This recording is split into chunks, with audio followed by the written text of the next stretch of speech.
ಮುದೇರು ಸಾಮ್ಕೆರು ಅವ್ರಿಗೆ ಹೆಂಗೆ ಗೊತ್ತು ನಾವು ಕತ್ತು ತಿಂತೀವಿ ಅಂತಂದು. ದಾರೆ ಹೋಗೋ ಜನ ಕೇಳಿದ್ರೆ ಏನು ಹೇಳ್ತೀನಿ ನೀನು? ಈಗ ಹೋಗಿ ಸಂತಾಗ ಮೆಕ್ಕೆಜೋಳ ಮಾರ್ತಿದ್ರು ತಗೊಂಬಂದೆ ಅಂತ ಹೇಳ್ತೀನಿ. ಅವ್ರ ತಾಟಕ್ಕೆ ಕೆಲಸ ಮಾಡ ನೀನು, ಅವ್ರ ತಾಟಕ್ಕೆ ಬಂದು ಕದ್ದು ತಿಂತೀಯಲ್ಲ, ಗೊತ್ತಾಗಲ್ಲ ನಿನಗೆ. ಹೆಂಗೆ ಗೊತ್ತೇನು, ತೋಟದ ಯಜಮಾನಿ ಭಾಳ ಚಿಪ್ಪುನಿ.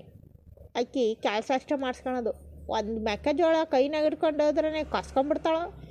ಅದಕ್ಕೆ ಅಕ್ಕಿ ಇವಾಗ 2 ದಿನ ಊರಿಗೆ ಹೋಗ್ಯಾಳ. ಅದಕ್ಕೆ ನಾನು ಯಾರಿಗೂ ಗೊತ್ತಿಲ್ದ ಬಂದು ತೊಗೊಂಡೋಗಿ ಸ್ಟಾಕ್ ಮಾಡ್ಕೊತ ಇದ್ದೀನಿ.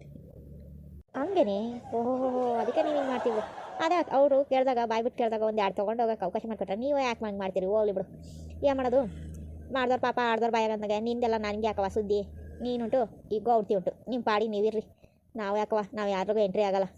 ಅದು ಕರೇನ್ ಸರಿ. ಈ ಸುದ್ದಿನ ಮತ್ತೆ ಯಾರಿಗೂ ಹೇಳಕ್ಕೆ ಹೋಗ್ಬೇಡ. ಇಲ್ಲಿಗೆ ನನ್ನ ನಿನ್ನ ನಡುವೆ ಇರಬೇಕು. ಏನೋ ನೀನು ಒಂದು ಊರಿಂದ ಬಂದು ಏನಾರು ತಿಂತೀಯನೋ ಅಂತ, ಮೆಕ್ಕೆಜೋಳ ತಿಂತೀಯನೋ ಅಂತ ತೋಟಕ್ಕೆ ಬಂದು ನಾನೇನೋ ಹರ್ಕೊಳಕತ್ತೀನಿ. ಅದನ್ನು ಹೋಗಿ ಮತ್ತೆ ಯಾರಿಗಾರು ಹೇಳಿ ಗುದ್ದಿ